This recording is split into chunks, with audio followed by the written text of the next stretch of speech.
morning, grinders. Got an extra long one. I'll tell you why.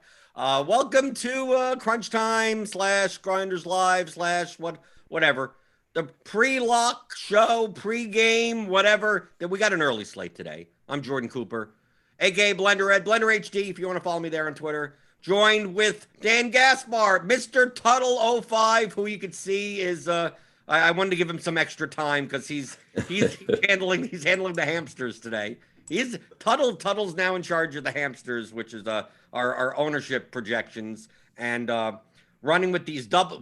We got double headers, we got changed pitchers, we got to modify things. We only have half the lineups out, so obviously we're working hard for you to make sure if you're a RotoGrinders Premium member that you got up-to-date plate IQ projections, up-to-date ownership, slate IQ maybe running. I don't know. Did I just give Tuttle even more work to do? Okay, I don't know. So we're still working on that. We got some lineups out. We're probably not going to get that Dodgers game in for this early slate. So you can just have to guess what their lineups are going to be. But you could late swap. You could move around. We got weather according to Roth. Let's see, weather report. Washington, Philadelphia. Looks like in the game one, the lineup storms rolling into Philadelphia late or just after the game. It's only a 7-inning game, so I don't think there's going to be an issue there. We got yellow on Atlanta at New York, and it's the same one that impacts Philly. Should hold off until after the game in New York, so that should be fine. We got a very hot, humid winds gently blowing out in Kansas City for that White Sox-Royals game. And then the complete opposite in the Reds Cubs game in Wrigley. We got a Wrigley wind in game. Winds are blowing in from left with gusto, 15 plus miles per hour. So we got some weather coming in there. We got a whole bunch of pitcher. I mean, this slate is more pitcher friendly than hitter friendly, which means there aren't that many spots to target bat wise. But remember, we're playing DFS. Right, we're looking to beat other people, so finding those outliers, getting we may not have a team that scores 8+ runs today, so maybe 5-man stacks, maybe not the way to go on a small slate. Tuttle, how are the hamsters running fine? Are you whipping them up? Are they spinning on the? I am, and I'll keep going throughout the show. I can talk with you though for sure. So what's the issue with the ownership? We've been talking before the show. Yep. Trying to figure out what the ownership of these pitchers are going to be. 100%. It's very tough slate to figure out. There's so many choices.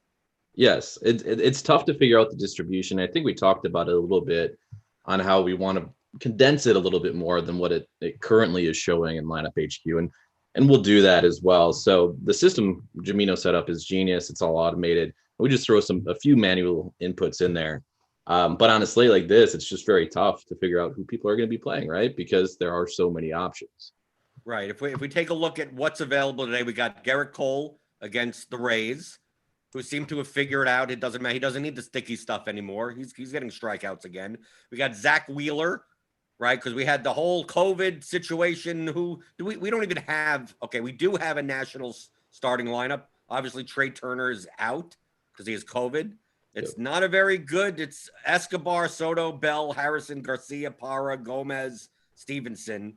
It's not as good as it could have been, right? So we got Wheeler against them. We got Scherzer, so he's going to be facing a fairly healthy Phillies lineup that does not have Hoskins in it. So Brad Miller will be in, a lefty. And then we got obviously Castillo against the Cubs in a game where the wind is blowing in. We got Rodon against the Royals with the wind and the heat and everything blowing out. We got then we got cheap stuff like David Price. DK did not raise his price. They didn't raise his price. 5,700. Not the greatest of matchups against the Giants, but I mean, if he's going to pitch, he's pitching over 80 pitches now. So I mean, from a cheap pitcher perspective, and then we also got some cheap bats around the horn. We just got news: Cesar Hernandez is going to be traded to the White Sox. I don't think that matters on this slate. The next day, today and tomorrow. Good luck with They'll be fun. Late. Yeah, it's gonna be like NBA season, right? Uh, I mean, it was kind of like that yesterday. I mean, like Escobar, Yep. and then Gallo was scratched and then traded, and then you have to go in and you have to switch everything around again. So I know you're working on ownership. Yeah. From the looks of it, in the bat at least, Scherzer projects lower raw points than Cole, Wheeler, Castillo, and Rodon. He's 10.4K. To me, is he the odd man out? I mean, we can make some lineups that have like double aces in it. I think they'll be very chalky with like White Sox stacks in it. But I mean, playing wise, I mean, I'm only playing 4 lineups today because obviously we got a show going on, and I can't make a million lineups while on the show. Are you looking to make Cole Wheeler lineups? Are you looking at just? I mean, are you off of Scherzer? Well, we'll get into it later. Rodon, I'm playing 0 of. So I think it's more likely. I mean, we have right here Castillo at 6% owned, which is not going to happen. Yeah, I'm boosting him quite a bit right now. But do you think who do you think who to you is the odd man out, and who are the ones that are you more likely to play Cole than you are Scherzer or Wheeler? Or are you more likely to play Wheeler? Are you more likely, hey, to like Castillo and Price and then load up on expensive bats? I think I'm leaning Wheeler Castillo currently. So I'm with Cheese is Good, Dave Potts, in the sense that, like, I don't really play the trading game, but if you did want to add it to a reason to not play Max Scherzer, that could be potentially his name is widely circulating in trade discussions. We already have reason to potentially not play him, right? Because the bats is saying, hey, he's just not as good as of a play as these other guys. So you throw those two together, I think that could give you a potential reason just to pass on him on a slate like today, where we are loaded with other solid options. If he's going to be traded, I mean, we'd know that before the game, right? I mean, have we ever seen a pitcher traded mid game? Like oh, it's in the second inning, he has 2 outs, and they're like, why are they taking him out of the game now? No, but I have seen. I can't remember the exact instance, but I swear I have seen where they do the showcase thing, right? Because he's coming off, like, he had the was it bicep trap, some sort of small injury that affected his last start and pushed his start back. So you could very easily see hey, let's go throw him out there, show everybody that he looks good for the first 3 innings or so. I'm not saying this has happened. I'm not even saying it's likely to happen. I'm just saying. So, to you, a showcase would be a short start, not a let's throw him out there for 120 pitches because why not? We're not going to keep him anyway. So exactly. Right. Well, I mean, because it could be the other way around. It could be, why don't we give him 7 innings and 15 strikeouts and show that? But I mean, I think you don't have to showcase Scherzer though, right? Right. But I think that I think they, if Scherzer went 3 scoreless innings with 7 strikeouts, they'd go, let's just take him out now before anything happens. And like, hey, voila, he's good and he's good to go. I mean, but obviously we're just guessing with this type of stuff. But me personally, I'm not even concerned with that. I'm just concerned with the fact that the bat has him like as the 5th highest raw points pitcher, and he's still over 10K. Right. Yeah. Exactly. That's a better reason, a much better reason to not play him than speculating that he might get traded or something like that. Right. Updating. Let's see. Okay. You're updating and I'm updating on the screen. Okay. So now we have Castillo at 34% owned. Okay. This makes a little bit more sense. Yeah. Okay. So that last update did come in good. I was refreshing on my end to make sure that it did. Right. I think Price will be more owned than Smiley though, but I mean, now we're kind of, a little nitpicky. But yeah, right. I think Cole, and then we have a whole mess in the middle: Wheeler, Castillo, Rodon, Scherzer. Then we have Price, and then maybe Smiley after that. Are you dealing with? I mean, if you're going to play a cheap pitcher today on DraftKings, I mean, are you going to deal with anyone else other than David Price? No. No. How about Like, Alec? I mean, in the wind in game, I mean, Alec Mills isn't that bad, right? 6,300. yeah, I would take him. I'm looking like I actually think Patino is not like a terrible pitcher.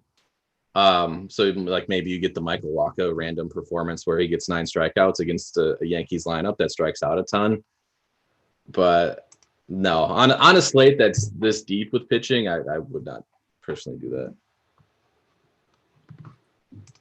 Are there any of these pitchers that are going to be owned that you're more likely to attack, like playing the Rays against Cole, or the Nationals against Wheeler, or the Cubs against Castillo, the Royals against Rodon, or the Phillies against Scherzer? Because I mean, that's a pot, especially on a shorter six game slate.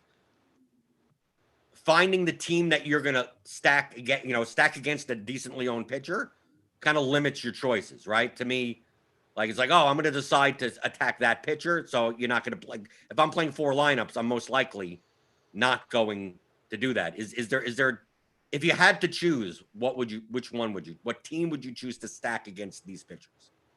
So I'm with you in the sense that I would not full out stack. I think there are some spots that are decent one-off spots. Like some of these pictures do allow some power. Like Scherzer allows some power to bet. So Bryce Harper one off. Cole allows power. So Brandon, Austin Meadows, G-Man Choi, one-offs type of thing. If I had to pick on which pitcher would be a full out stack against of the aces, it actually probably would be Garrett Cole. He's obviously turned things around, but he does allow a lot of power. Obviously the park's not great. But there are enough talented bats in the Rays lineup that I like. What, a 2% stack, or not quite that low, but yeah, I could get down with that. So something more like Choi, like I would Choi seems to, if you want to tout BVP, I mean, Choi seems to have Cole's number. Oh, does he? I didn't even notice that. Yeah. I mean, it's a long term type of thing. Anytime the Cole faces the Rays, people mention G-Man Choi and his BVP. So I'm assuming it's still fine. I'll even look. I'm not a BVP person because you should be. But can I even bring that up? I don't even know. See, this is how. I never know how to look up BVP, right? Right. I know there's a button here or something. I don't even bother. But I think he has BVP or whatever. In a small. Now that you say it, it actually does kind of ring a bell. Right. That people do bring it up. Yes. Me, on the other hand, I'm going to be playing Royals today. Yeah, I could see that too. Yeah. Okay. So the reasoning for that is, number one, it cuts down a pitcher that I'm not going to play. The wind is blowing. It's hot. It's 95 degrees, and the wind is gently blowing out. It's the hottest game on this entire slate. The Royals are going to be rolling out 8 righties. Nicky Lopez is the only lefty, and even if I don't even care if he was a righty, I still wouldn't play him. So it still doesn't matter. They're cheap and they have power. So we take a look at this lineup because Benintendi's not in the lineup. So we have Merrifield at 4,800, Santana at 4,200, Sal Perez at 4,800. Cleanup is Soler at 3K, and he's had like 4 home runs the past 3 days or whatever. Dozier at 3K at third base. Michael Taylor at 2,500. I mean, probably 7, 8, 9. Alberto Gallagher and Lopez, or maybe you don't include them, but it's a cheap enough stack that's going to be low enough owned. If I look at the ceiling projections, so I'm going to reload these ceiling projections for the bat, which you're getting some premium content. If you this is a showcase for the bat projections. Yeah, right. Right. So the only thing that I wish they would do with this bat page is sort it by slate, but they're not able to. So you have to look at the times here. So from a ceiling, we're just looking at ceiling. The Dodgers are number 1. The White Sox are number 2. Okay, this kind of makes sense. We go down to the Royals. The Royals are 81. So like just looking at the Dodgers, then the White Sox, then the Mets against Smiley, then the Braves against Walker, okay. And then the Reds against Mills, and then the Royals against Rodon. So, like, the Yankees against Patino is lower. The Rays against Cole is lower. The Giants against Price is lower. The Phillies, I mean, obviously the 7-inning game is going to be the lowest. The Cubs are the lowest by far. It's 74 for Luis Castillo, so that makes me lean to play more Castillo. So just in comparison to this, looking at the ownership of these teams, if I go through this, you have this is okay. Let me update this. Just I'm assuming, Tuttle, that you updated batter ownership as well.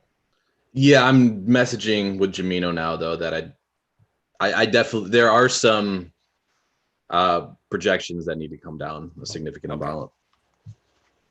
Okay, so looking at the Braves, we see the Braves. We have a whole bunch of double-digit owned guys. Now you can make an average of this and see what they are. The Mets, right? We still got McCann, VR, a lot, and the Mets are going to be owned decently, but not as much. The Yankees, other than Judge, not owned that much. But we go to the Royals. Royals right now are like 1% and 2% owned. I mean, in comparison to the ceiling that they have a similar ceiling to the Yankees, to the Reds, who are going to have, multiple double-digit owned players. The Dodgers are higher, but they're going to be owned. So just like in comparison to the ownership, playing a 2% owned 5-man or 4-man KC stack makes more sense, especially when the pitcher they're playing against may be 25 to 30% owned. So it's like even if Rodon wasn't owned, I like the Royal stack. But now that I know that if Rodon gets hit, 30%, 25%, or whatever the lineups also get destroyed in the process, like that makes them even better. And it also eliminates a pitcher that I don't even have to consider. Now it could be the type of thing where Rodon comes out and has a great game in all my lineups, and okay. Oh, well, Rodon outscored everyone else. But it's from a probability perspective, I think if this ownership is correct, I mean, I'm saying that, like, if it's correct as the guy that's doing the ownership, working on the you can bash me on it. No, I think the distribution is pretty good right now. The pitching ownership. Do you have any faults with the pitching ownership currently, other than the Smiley price thing? I could see. Right. Yeah. No, this makes much more sense. Yeah.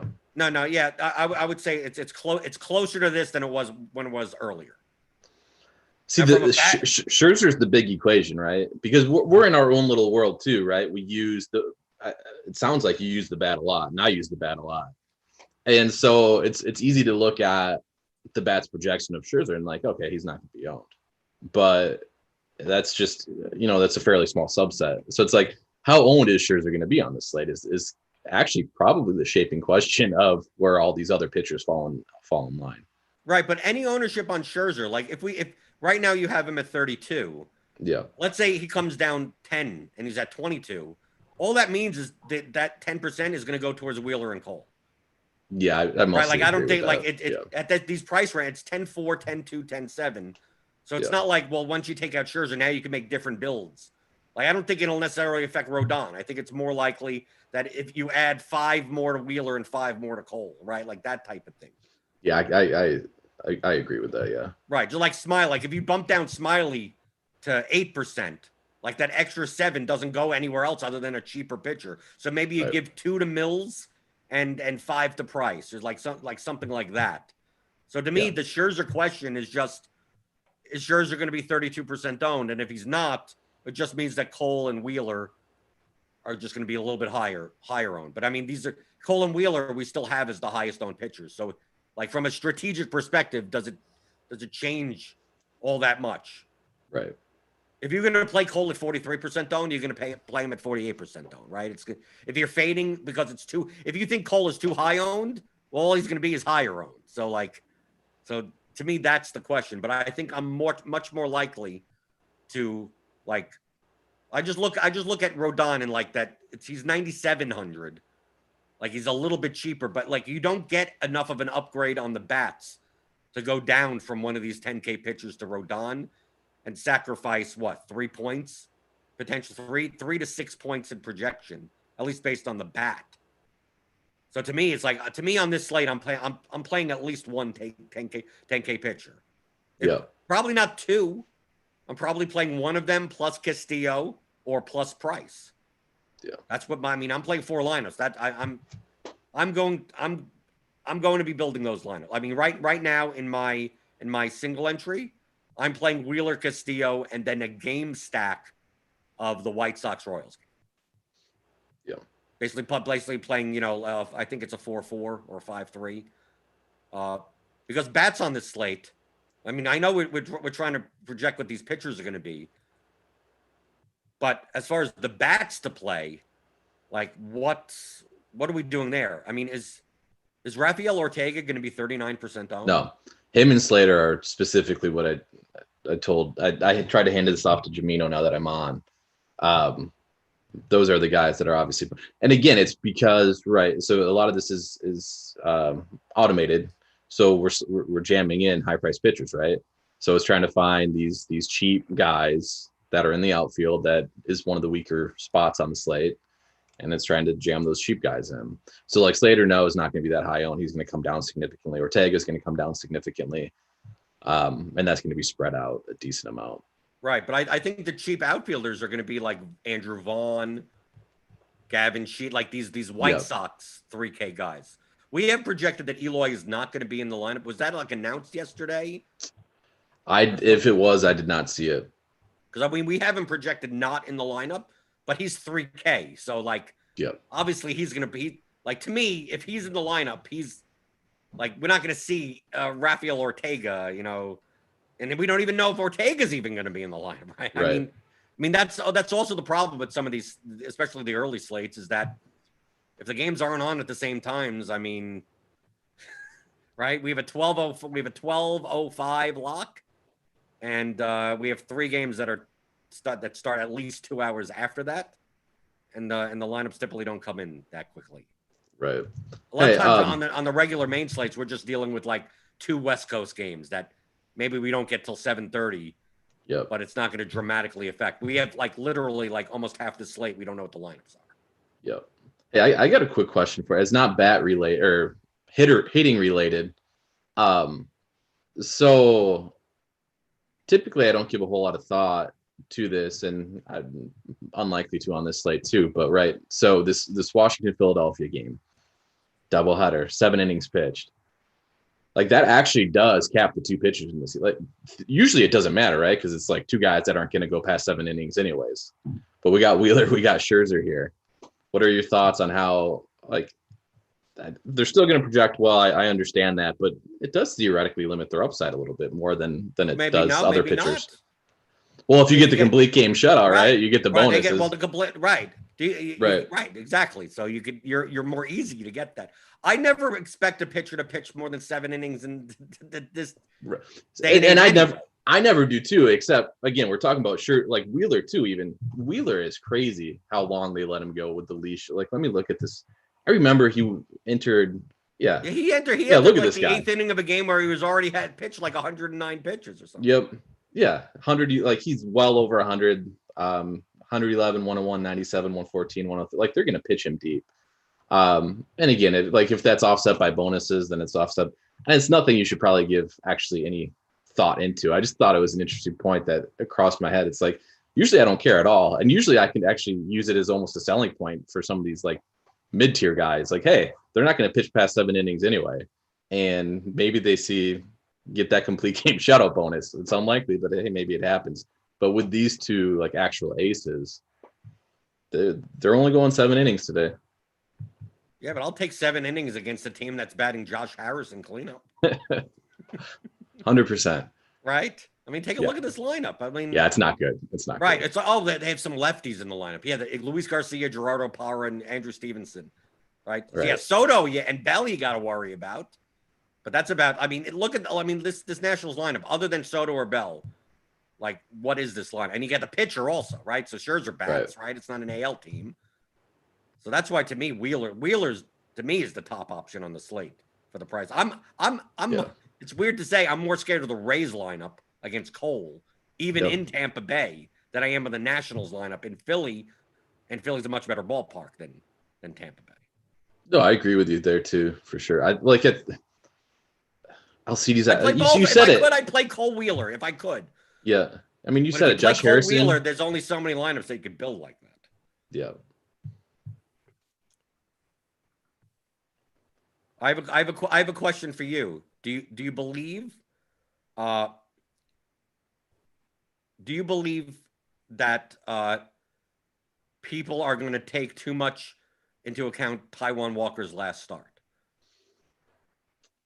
Um, I think Taiwan Walker is a much worse pitcher than his stats show. His underlying right. See that's why it's a tough bad. question, is because like it's a bad match. Well, it's not a terrible matchup, but not a great matchup. He just doesn't have the strikeout upside that the pitchers on this. So it's a tough slate to say like people are gonna. Well, no, I'm I not just saying don't the think he's plate. gonna be No, no, owned. no, no. This is no. I tell you, you're taking it the wrong way. No. I'm I not know playing he's not going to Taiwan be Walker. owned. I'm talking about are the Braves going to be overowned? Oh, okay. No. Eh, Like it's hard for me to judge other than the White Sox. yeah. It's hard for me to judge like is any other team going to be significantly owned other than the Whites? Are people going to go to the Reds thinking that the wind's blowing out again? Because you got Votto hitting home runs like there's no tomorrow. Winker has been popular. I mean, Kyle Farmer's now batting third today at 3,200 at shortstop. To me, I think that the Reds may go overowned. Yeah. The Dodgers are expensive. I like the matchup against Cueto. I don't like the ballpark, but all these guys are this stack is, you can't play this stack unless you're playing like a Billy McKinney or something like that. You can't play this 5K Dodger stack and still play like a 10K pitcher or something. So right. I can't see the Dodgers being that high owned. The Giant, now Price is going to get enough ownership that the Giants may not be like that. They'll be owned, but not by that much. Then we have the Yankees against Patino in a not outside of Yankee Stadium. I can see them getting some ownership. Stanton and Judge are 4K 4,400. Yeah, I could see that. I don't think the Royals get much ownership because people are playing Rodon and they're not going to attack him. And then we have, if Castillo's going to be owned, that means the Cubs aren't going to be very owned. So then we have the 7-inning games, so they're not going to be owned. So the Mets against Smiley. I mean, maybe. I mean, I'm just looking for that. What's the number 2 team on the slate outside? Could it be, Tuttle, that because we can't even identify what that second team is going to be, that the White Sox are going to be just like super, super owned? Yeah, could very well be that. And the way you bring up, I do think, and then I think the ownership will be spread out. Dodgers stand out, right? But like you said, they're too high priced. Bellinger will get ownership just because he's 4,800. You can kind of get to that. The Yankees are the team I think that will get it just because their price tags. And you mentioned it, like these guys are cheap. Aaron Judge 4,400, Stanton 4K. I think it will be some order of Yankees Braves is the next highest owned team behind the White Sox. Because I'm gonna go to the Dodgers right now. I'm interested. Okay, so if I do play the expensive version of this stack or some type of, if I play Muncy, Turner, Smith, Bellinger and Pollock aren't that different from each other, and Taylor at shortstop. So I fill in some stops, and then I just use the bat projections. I'm playing. I guess it's doable. You're playing Cole and Price. This is a Price lineup. You're gonna have to play David Bodie at second base at 2K, Naquin at 2,700. And Vaughn at 2,900. So, this sounds somewhat, you're kind of punting with Bodie in a bad matchup. But, you don't even have to play Cole and Price. Like, if you play Castillo in this lineup, like, let's put in Castillo here. Like, so you don't pay up for a 10K pitcher. Where's Castillo? Let me run this. Now you're playing Odor, Soler, and Vaughn. It's doable. But you're only paying up once at pitcher. So, to me, see, this is how I think, especially on short slates. And Tuttle, you tell me if this makes logical sense. Being that this lineup, so let's say I were to play Price and a 10K pitcher with a Dodgers stack. The other 3 batters in that lineup, let's say you only play a 4-man Dodgers stack, so now you get some money back. I think on this short slate, if you play Price, this is for large field GPPs. If you play Price and a 10K pitcher, you should have at least a 2 or 3 man stack against one of the other 10K pitchers.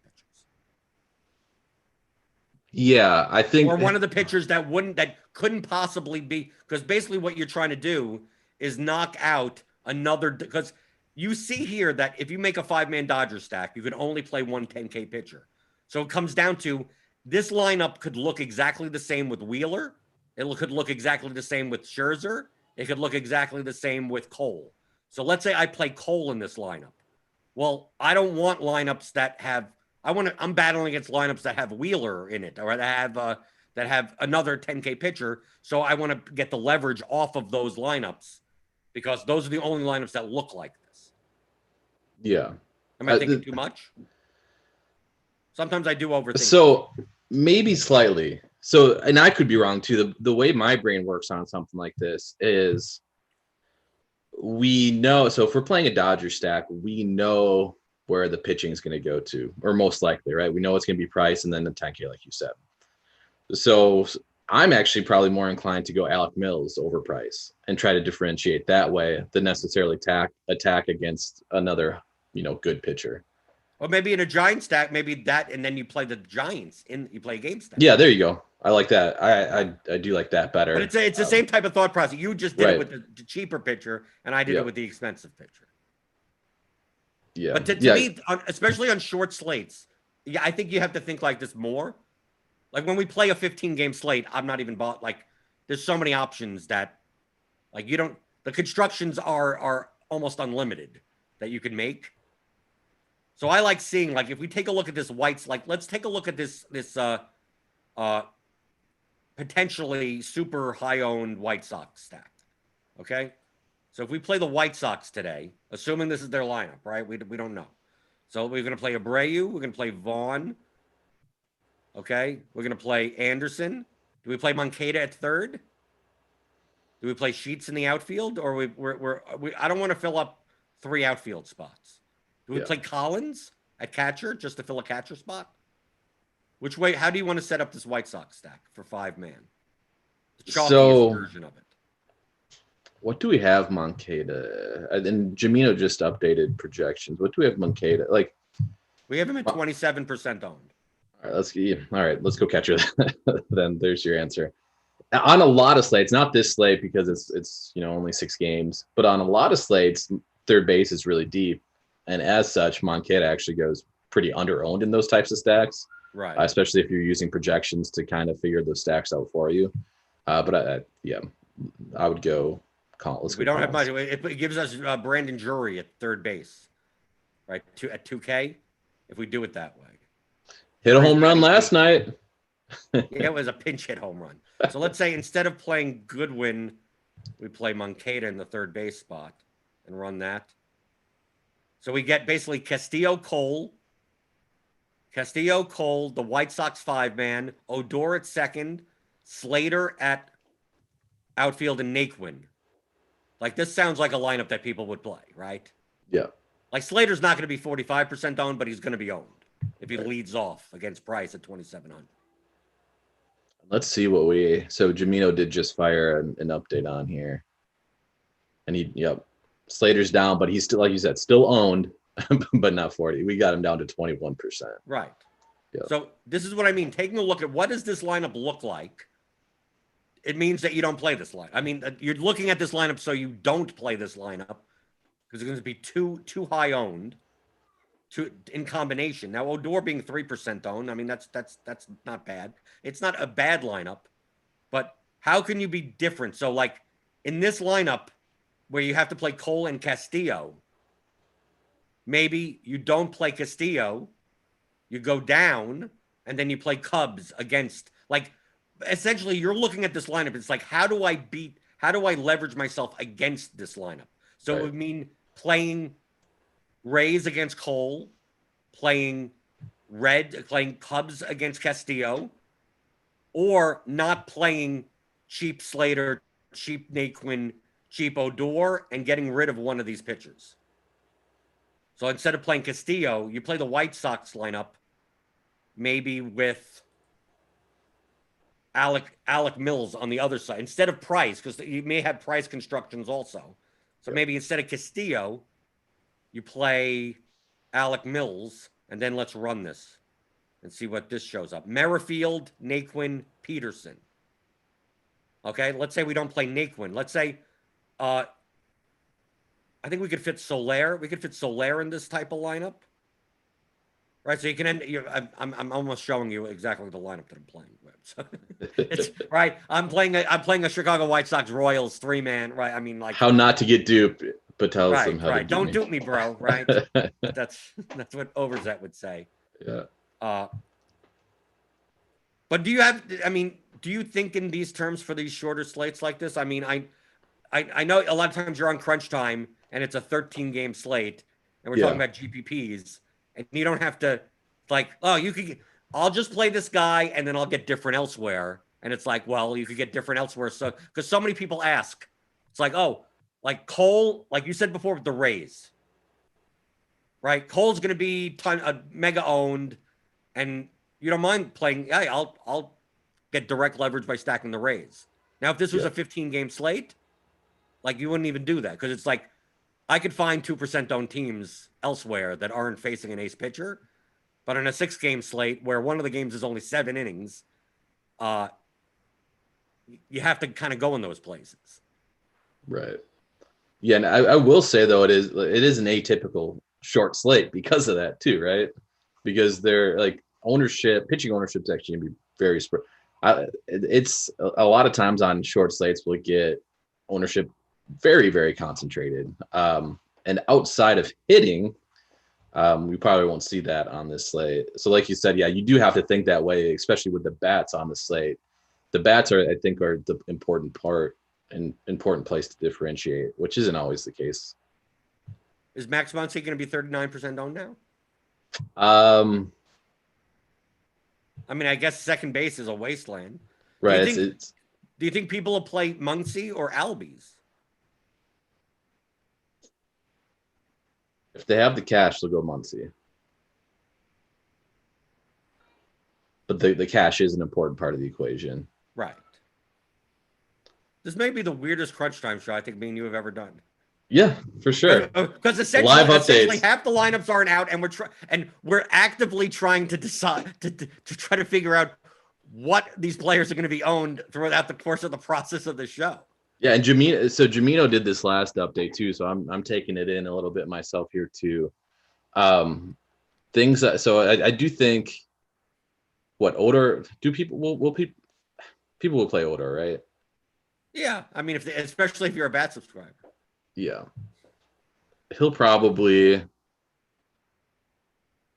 Again, I don't think the distribution's bad here. I think maybe flattened out a tiny bit with Muncy coming down. I don't know if I would boost Albies, but I would probably bring Muncy down a little bit, give a little boost to Odor, which would obviously change things a little bit elsewhere because the price difference. But I think I think distribution-wise, I think it will be Muncy and Albies 1A, 1B, and then I think probably Odor after that.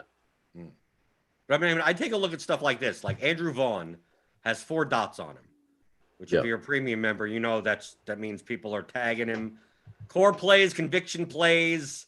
Everyone has opinion. Literally, Cheese, Cards, Kirk, D's, Tasteful Tides.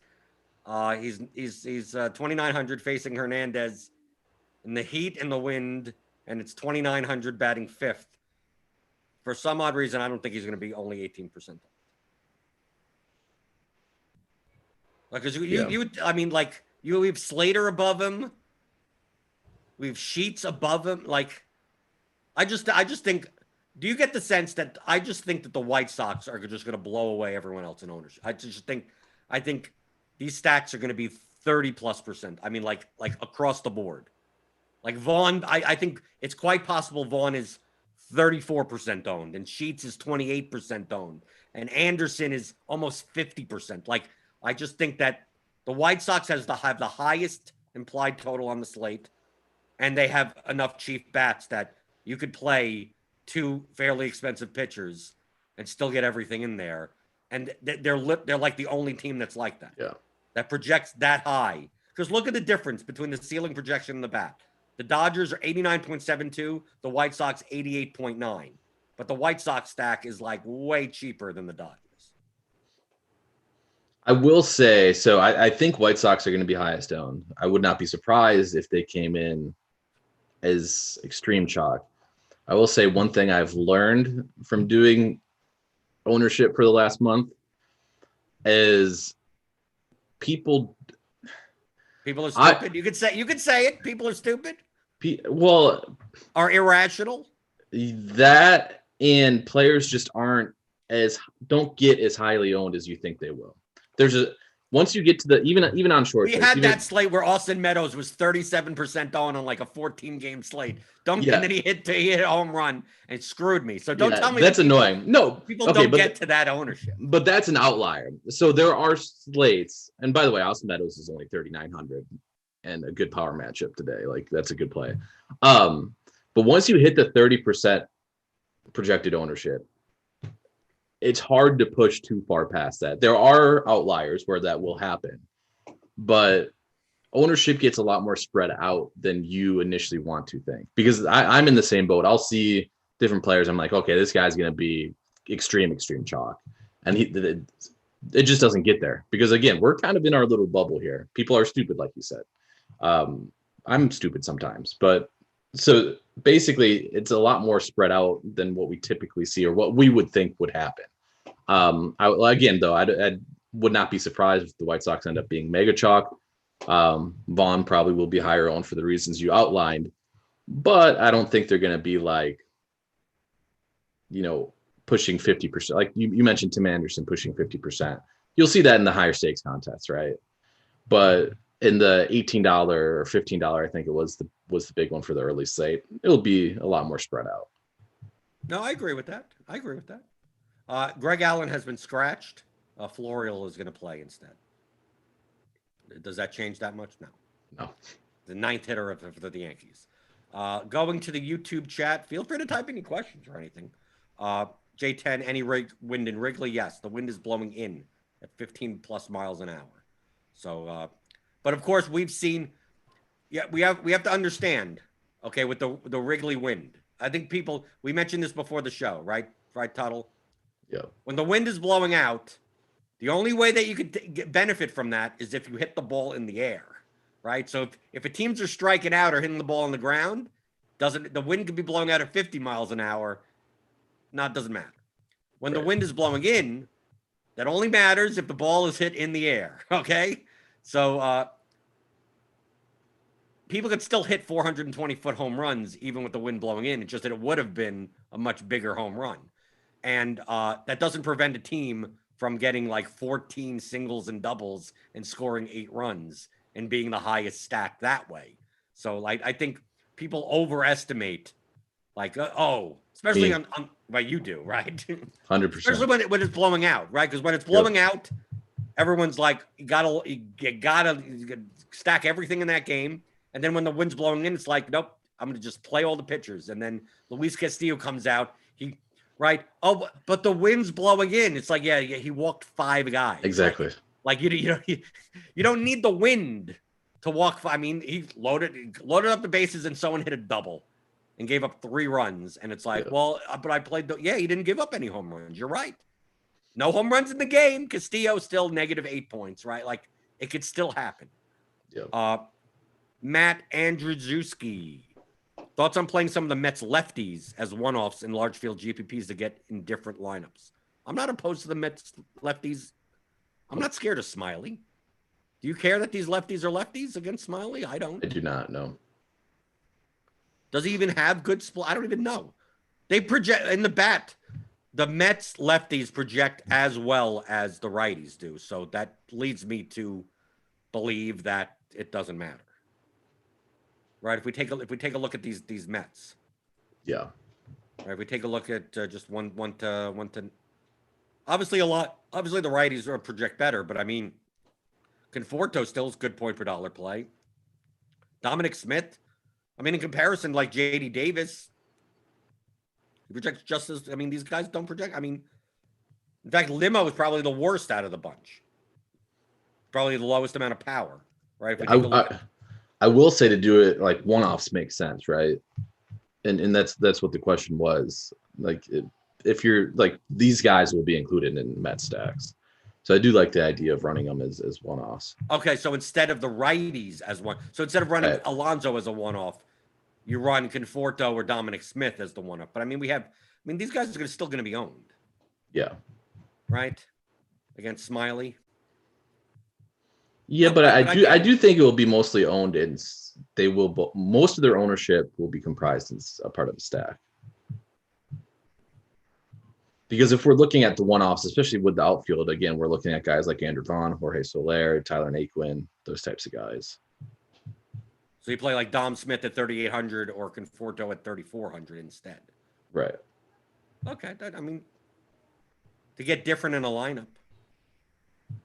But I mean, they don't stand. I mean, it's not like they stand out or anything, but they're not bad plays. I think it's more of the don't avoid the left. Like I think in the stack themselves, the Met stack, it's going to be Alonso, JD Davis, McCann, VR, and then one of the three lefties. Imagine making a Met stack with all three lefties. Yeah. Right? And bypassing some of the other guys. But of course, if you do that, you're filling in all your outfield spots. And maybe you don't find anything in the other spots in your lineup. Are the hamsters all good? Are they calm now? Are the hamsters? I passed it off to Jamino Okay. while I did the show, so I'm thankfully don't have to be scrambling and updating and doing all that. So, any other thoughts on the slate? I mean, we're coming up to lock. This was a very Tuttle. This is a very pregame show, like what you want to call it, Grinders Live Crunch Time. Yeah. Not typical like, oh, these are the plays that we like or whatever. We're just like going through the slate as a sharp player should be going through the slate and go, we already got the numbers in front of us. We have to figure out what our opponents are going to do and then decide how we deviate to take advantage of that. Yeah, I mean, I personally think these are more valuable. You can learn more from it than us just listing off plays to play. So actually, I enjoyed it, even though it was a little bit hectic there at the beginning. Do you want to make a bet on Andrew Vaughn's ownership? I do not, because I'm not confident that he's going to be under 20%. Right, because I'll probably lay you. I'd probably give you minus 200 that Vaughn's going to be over 18% owned. So you're confident on it? Yes. Yeah, I'm not that confident. I also think Abreu is going to be more owned than 12%.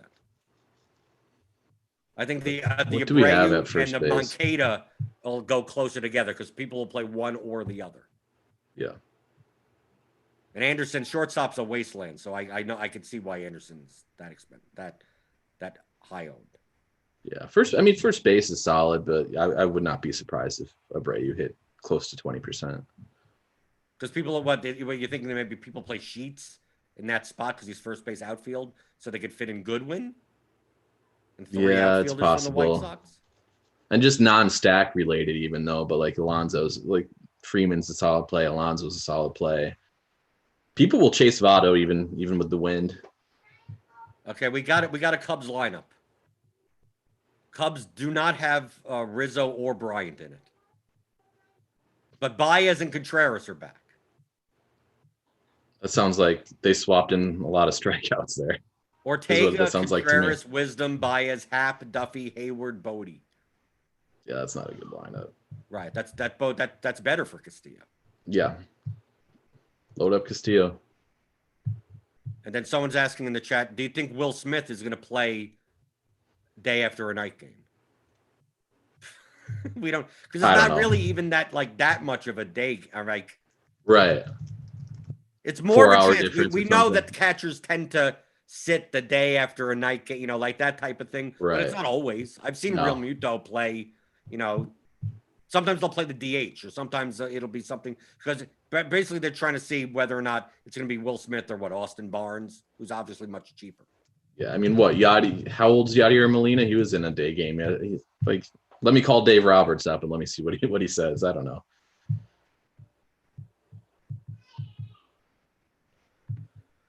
Okie doke. Someone in chat is saying that Anderson and Abreu will be out today. How would you know that? I saw somebody say Eloy was Injured yesterday too. But this is how. But look at what we're doing. We're trying to do a show that analyzes the slate when like the chalkiest team on the slate doesn't even have their lineup out. Because wouldn't everything if you took Tim Anderson out of this that is projected ownership, like that's going to change everything. I think there also might be a fake lineup going around out there potentially. Well, if it doesn't come from RotoGrinders, then it's not real. Because I typed in Eloy him and the first tweet is, wow, no Eloy, Jose Abreu, or Tim Anderson in the lineup. Is that from a verified account? No, that's why I say that's what I'm saying. I think there's probably a fake lineup going around. Why do people do that? I have no idea. Throw people off? That's what I. Or there's a lineup that we missed, which is possible but unlikely. No, I don't see it anywhere. I have I have my tweet deck. We would know, and we have the news team that would update the lineup. So it's like maybe that's true. Maybe it happens. Maybe it does happen, but it's nothing confirmed or anything. Yeah. But you have to admit, if you took out Anderson, Abreu from the White Sox lineup, it makes it a much weaker lineup, but it also makes it a much cheaper lineup. So these guys where are they getting these lineup? We got two guys in YouTube chat that are saying that it's confirmed. It's not confirmed. It's literally not confirmed. Yeah, look, give us your sources if you have a source, right? And I would not take. I'm the brother of Tim Anderson. I know. I mean, like that. Like that's the only way that it could be. And sometimes it hasn't happened much lately, but sometimes you'll see the guys on sites listed like they have a lineup and they don't actually have a lineup. Like we've seen that on Fanduel before. Right. We've seen it on DK before. So Eloy was removed last night due to precautionary reasons due to a groin tightness, according to the official White Sox Twitter account. Yeah, but I see no line. I see no lineup. I see no. I have a baseball tweet deck column with all the official sources of everything. Tommy, so they're saying Tony La Russa quotes. Do we believe Tony La Russa? Yeah, they're saying. I mean, for quotes from when? Must be a pregame presser. He must have said that they're not going to play today. Well, that's going to change everything. Yeah, there you go. Yeah, that's not still like so basically. So do you see that? Do you see the quotes on I have not seen them. Somebody. Oh, okay. Oh, so we're going by YouTube people. I don't care about what the YouTube chat people say. They at least cited that it's the pregame poster. Okay, I just posted the tweet link. I don't see the actual link. Somebody said they posted the link. I don't see it in chat. And then you probably can't post the link. But it sounds like they actually have a source. Usually that something like that would actually hit my feed though too. Like you said, I have exactly the point that I'm making. I mean, I would say I have TweetDeck up. I'm scrolling. Did I miss something? I'm guessing I missed something, but my MLB TweetDeck does not have anything for me. Right. I have all the beats on there. You got all the beats? Yeah, I got all the beats. Okay. So that's what we need to figure out. But I mean, obviously to make lineups, and you have to fire up the hamsters again, right? Okay, well, let's see the hamsters after lock. We have CST Sox fan is the beat writer at the Twitter account. White Sox beat writer, 19.6K follows. 30 minutes ago, Jose Abreu has a sore neck. Tim Anderson a scheduled day off. Eloy Jimenez groin tightness. Kopech and Hendricks unavailable in bullpen. Sox not at full strength in series finale. Is that a verified account? It's verified. Okay. Sox beat. I was looking for something recent, which is possibly why I missed it. It was 30 minutes ago. Yeah.